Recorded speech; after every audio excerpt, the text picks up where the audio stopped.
کیا حضرت تھانوی مجدد تھے؟ حضرت شیخ الاسلام نے فوراً جواب عطا فرمایا اور فرمایا کہ بلا شبہ مجدد ہے، اور تو اور خود سید سلیمان ندوی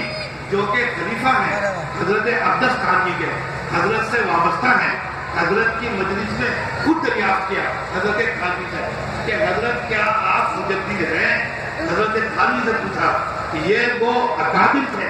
یہ وہ حضرات تھے،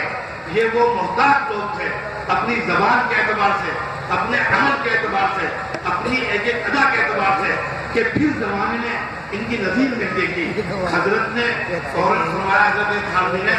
سوال کے جواب میں سید سلیمان ندوی کے کہ گمان تو مجھے بھی ہے لیکن یقین کی کوئی دلیل میرے پاس نہیں، اور فرمایا کہ البتہ سلوک و تصوف کے شعبے کو میں نے